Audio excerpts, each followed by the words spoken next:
This is a great sign for the Oklahoma City Thunder as they just keep winning game after game after game. And after winning a tight contest against the New Orleans Pelicans last night in Game 1 of the playoffs. I'm Bryson Akins here with Thunder Digest. But before we get all that, don't forget to hit subscribe. As you can see here, 91.8% of you guys watching the channel are not subscribed. Hey, if you love the content and you keep coming back, and I see some of you guys are coming back that are still not subscribed, it's the best way to support the channel. Also, it's the best way to stay up to date with your Oklahoma City Thunder news, especially when the postseason comes around and you're trying to look for some trade rumors or free agency rumors. Hey, come right to me, and the only way you can do that is if you stay subscribed. So go ahead, hit that subscribe button for me, and we'll get into it now. I said this is a great sign, and it is because we keep winning games, but also it's not really a great sign as well. It's a double-edged sword. Shai Gilgeous-Alexander, as of late, has been having shooting trouble, not from the mid-range where he's usually great, but behind the arc. I saw a tweet earlier that showed that Shai Gilgeous-Alexander has missed his last 14 three-point attempts, which is an insane number to think about right there. And I couldn't really believe it when I first looked at it, and so I had to do some digging of my own and figure out if this was the case and look at his stats, especially from the last 5 games as we've been playing well. And you can see here, shooting-wise, he's doing well from the field. You can see 52% against the Kings, April 9th, so on, 55, 33. And that was an off night from him for sure. Not really the best of nights. Then against the Mavericks, shot 45%. He didn't play all that much. He played 16 minutes, so keep that in mind. Then 45% from the field against the Pelicans. But you look at the three-point numbers, and it's true. He's 0 for 14 in his last 3 games. And you look at that as well. He's 3 for 20 in his last 5 games from behind the arc.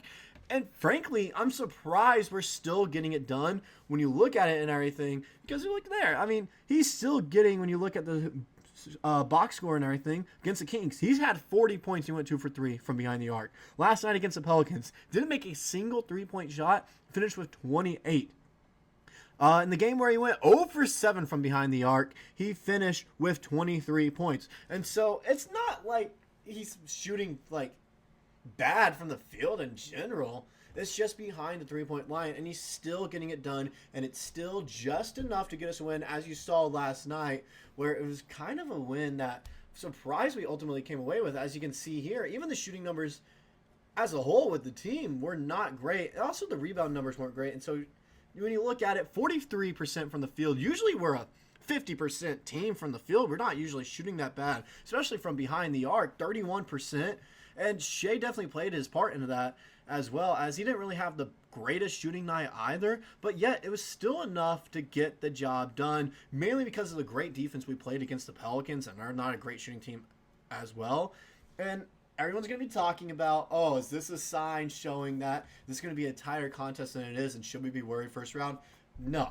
All right, this is like the 10th time we shot below 50% as a team in a game. This is also, one of the rare moments where we don't shoot, well in general with some of our star players. When you look at Dub and Lou Dort, Shai, they didn't really shoot well. But we're focusing on Shai right now, and surprisingly, it's not affecting the team at all. As you can also see in the past 5 games, 5 wins as well. Now, we're not going to look at this Mavericks win. We're not going to look at the Spurs win either. All right, the Mavericks, they didn't have their starters playing at all. It was their scrub team. All right, Spurs, it's the Spurs. We're going to completely ignore that. We'll focus on the Pelicans, where we won 94-92. That reminded me of the early 2010s basketball when it was very tight, very, tightly contested.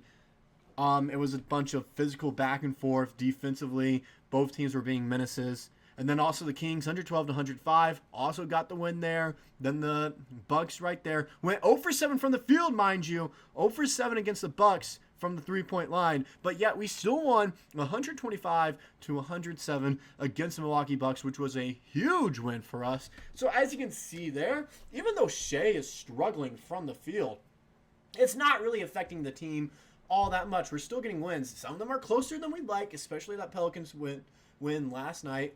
We kind of wanted us to win by 10 plus, and we didn't. We only won by 2 on a clutch bucket by Shai, by the way. I don't know if you guys saw that. That was a tough bucket he had to make there to go ahead and give us a lead with, I think, 40 seconds left in the game, something around there. Clutch bucket from him. That's all I got to say about it. But he's not shooting well from behind the arc, and it can catch up. But one of the reasons it's not catching up to us right now is Chet and Dub are stepping up in Shai's absence behind the three-point line. Now, we knew there are number 2 and number 3. They kind of, reverse if they're the number 2 scoring option or the number 3 scoring option on a nightly basis and everything. Some nights it's Dub, and clearly he's on. They're going to keep on giving it to him when Shai's not on the floor. Some night it's Chet, and they're going to keep giving it to Chet when Shai's not on the floor. So they kind of reverse those roles very easily. It just kind of depends on who's on. And last night, they were both on for us. As I'm just going to go ahead and bring up Chet Holmgren's box score here from the last 5 games, our last 5 wins. And you can see he's been playing well for us. Once again, we're not going to mind that Spurs game along with the Mavericks game because he didn't really play all that much. We're going to focus on the Kings game April 9th, where he had 15 points, 55% from the field, and 40% from behind the arc.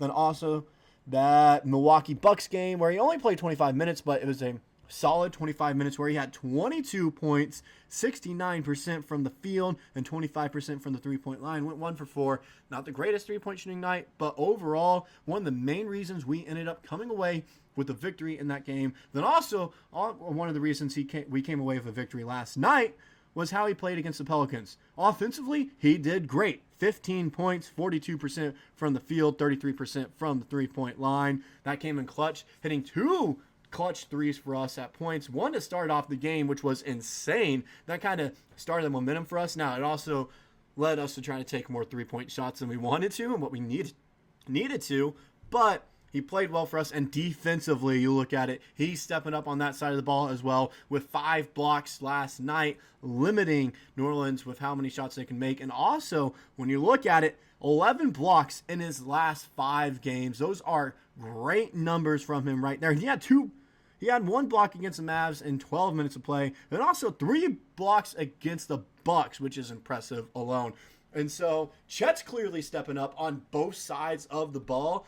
Mainly defensively, which is where we need him. We need him to get physical down low in the post, and that's what he's been doing. He's been able to bump with guys like Larry Nance Jr. and Jonas Valanciunas, and it clearly showed last night defensively when he had a clutch block against Larry Nance Jr. late in the game that would have tied it up. All right, no, it wouldn't have tied it up. Would have gave the Pelicans the lead.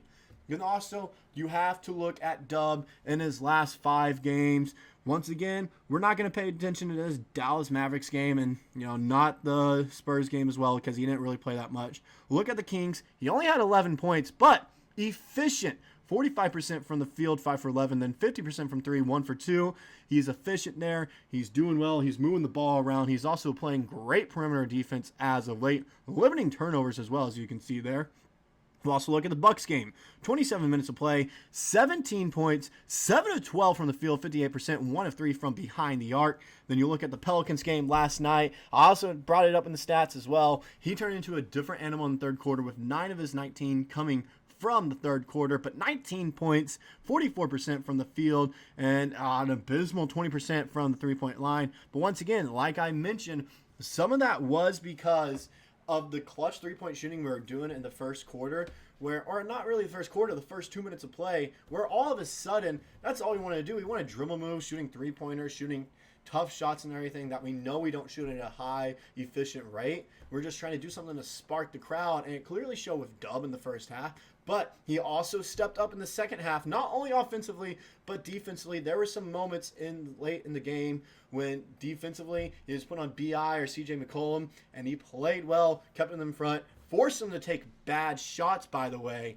And it was even at one point where C.J. McCollum was being guarded by Dub on that last shot, and he asked for a screen to switch on to Cason Wallace, which was a horrible decision on his part. We'll talk about Cason Wallace another time, how great his perimeter defense has been, as he's establishing himself as one of the best young defensive players in the league. Kind of looking like a Lou Dort scenario as well, where having them on the floor at the same time defensively, no one would be able to score from behind the arc and on the perimeter. But, like I mentioned, Dub stepping up in every way that he can at the moment offensively, going off late in the game, causing us to go on runs, getting us clutch buckets here and there. Even one last night, clutch and one that kind of fired up the crowd and fired up the team. He's also getting physical. You'll love to see that. And defensively, he's not afraid to bump bodies, as in the playoffs, it can be a different beast with physicality.